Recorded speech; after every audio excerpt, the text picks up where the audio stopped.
Welcome to the Handcrafted Podcast, the business of making things. I'm Paul, founder of Philadelphia Table Company and the Handcrafted Network, and I believe great craftsmanship deserves great business strategy. This podcast is for makers who want to build not just great products, but a thriving business. Each episode will dive into the mindset, systems, and skills that turn craft into success.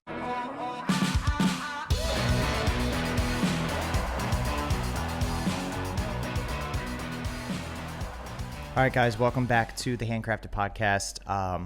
Hope everybody's doing great. Just wanted to do a quick one. I've had a pretty busy week this week, so didn't really get to it doing this one on Saturday morning. So quick things. As a reminder, this podcast is brought to you by the Handcrafted Network. We had an amazing group call on, what day was that? Thursday morning? Thursday morning. And we talked about actually what I'm talking about now, but we went into a lot more detail, talked about sort of how this affects individual businesses and all that sort of stuff. It's a great place if you're looking for community. I had a great call with somebody who signed up this week who said they feel pretty isolated and alone doing this industry themselves and don't know many people around them doing it. So this was a great place, great opportunity for them. They joined so far, have been super active and seem to be appreciative to have the network of people around them to help them sort of grow and build their business. So that's super cool. That's a big win for me. I also utilized the group myself to actually kind of put a bunch of pieces together to make an amazing product that we ended up giving to a client. I needed some help with somebody who knew a little bit more about finishing. I needed an inlay thing. I needed a bunch of other things. So I actually leaned on the group as well and kind of hired a few other people to help me with that project. So it's also great from that perspective as well. If you're like looking for resources and other people to be able to connect to that can kind of help you connect some of the dots for stuff. Because like I say many times in this, you can't really make everything. You can't do everything as much as we want to control as much of the process as possible. It's challenging to sort of do that. So it's always great to like employ and bring in other people, other resources to help you kind of complete the projects that you have in mind. Anyways, if you're interested in joining, handcraftednetwork.com, or you can send me an email, paul@thehandcraftednetwork.com. I'll gladly reach out to you, connect. You can also schedule a call with me and do a one-on-one. Both people who recently just signed up a few days ago, both signed up for a one-on-one call before signing up, which was cool. So I'm always down to chat with you guys, talk about it, and do just kind of a little, exploratory conversation. All right, so with that said, today I wanted to talk about something I read a little bit earlier in the week. So I think Monday, Tuesday, I found something on Instagram that was like an interior designer survey. So it's like a publication that happens quarterly, and they happen to survey their interior designers, their readers, which was actually really helpful from like a quote unquote vendor standpoint, right? So anybody who's doing business anybody who's doing business like in the interior space, so working with like interior designers or architects or even like individuals, I think this is like really helpful information. So what they did was they took a poll and then they put a bunch of graphics together to sort of explain sort of the feedback they got from interior designers. And I'm always trying to find better ways to work with interior designers and clients in general. So I'm a big fan of not assuming. I like to know the information, so I don't want to assume that this is the things that they value. I'd much rather get the information. And you can ask one or two people. That's not, that's fine, like one or two people that you work with. But I think a general overarching survey is usually better. And this publication actually did it for all of us, which is great. So I'm going to share that here. I'll also put a link to the survey below in the show notes, so you can check that out as well. So I'm going to go through a few of the graphics that I thought were relevant. There's a whole bunch of other ones in there too, some really great articles. And that also kind of leads me to my other thought of like maybe I need to engage a little bit more, and maybe all of us should engage a little bit more with like who hires us, right? There's like a whole industry around this. So it's like maybe listening to podcasts or reading books or finding information about interior designers and business of home type of things. All right. So anyways, one of the things that I thought was super relevant was they did a survey, said, where are clients most willing or hesitant to spend money? So when I'm sending a quote out to people, I'm always like, well, are people willing to spend money on this? Because often furniture or tables seem to be, for me, like cut from the budget. And maybe that's because I'm working with the wrong clients, which actually this did lead me to believe. So looking at this survey here, I have it right next to me.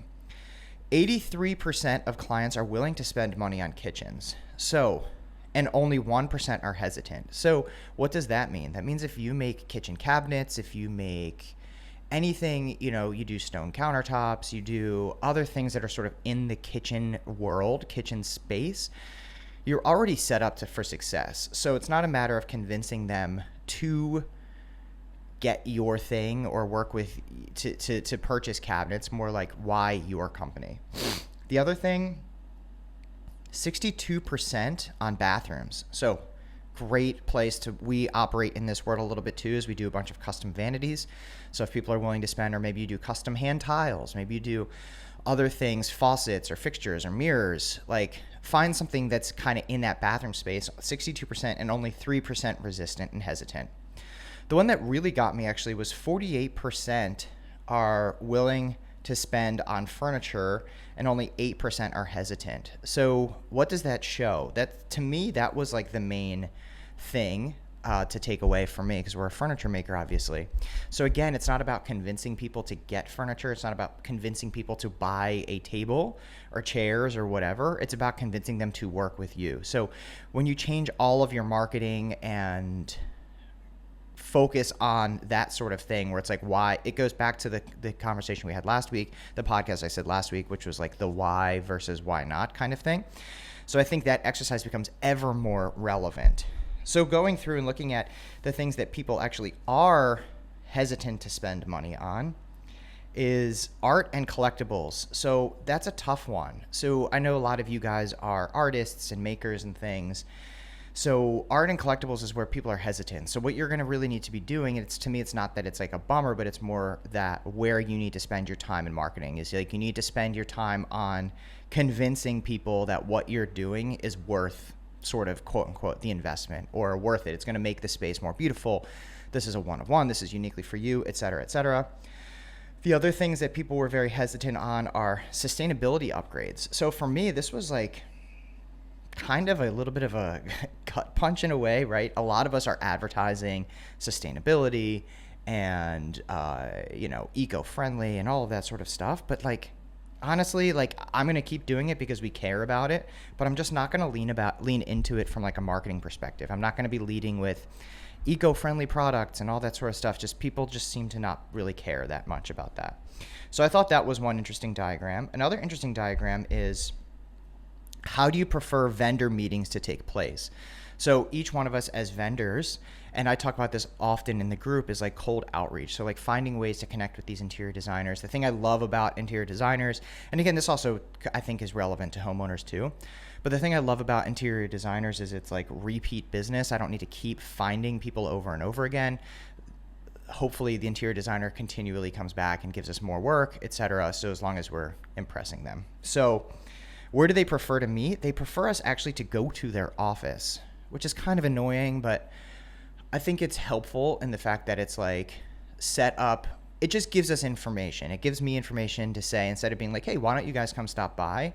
It's better, and most of them prefer if I say, hey, how about I come to you? I'm in the area. I'd love to bring you some samples and talk about it. And then when you guys want to see sort of the facility and what we do, let's set up a time to come visit us, because I think that is really great.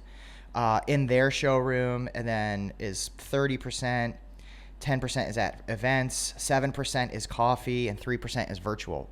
Virtual's interesting because like I've done a lot of like kind of like tried to set up virtual calls, and they've always been met with resistance, and this explains it. Is like people don't want to do a Zoom call with you to talk about it. It's much better to go to their office. So I think any sort of cold outreach, any sort of thing you do to try to work with interior designers, I think you should try to go to them, figure out where their office is, maybe send them physical samples with a note, hey, would love to meet, something like that. I think that's a really great way to get in touch with them. All right, so I thought that graphic was really helpful. Another graphic that I thought was really helpful was, what are your clients most focused on when making design decisions? And this is talking mainly about a luxury client, right? 79% of people care about quality of materials and finishes. So what does that mean? In our messaging and in our marketing, we need to be talking about the quality of what it is we're doing. We need to talk about the quality of the finishes. We need to talk about the quality of, like, if you're a woodworker, the joinery, the materials, the finishes, all of that sort of stuff seems to be the driving factor for where people spend their money. Right after that is 71% in functionality and flow. So this is another one where I think it like makes sense in sort of like the cabinet world or built-in world, making sure everything you're doing is like functional, flows, works right, etc.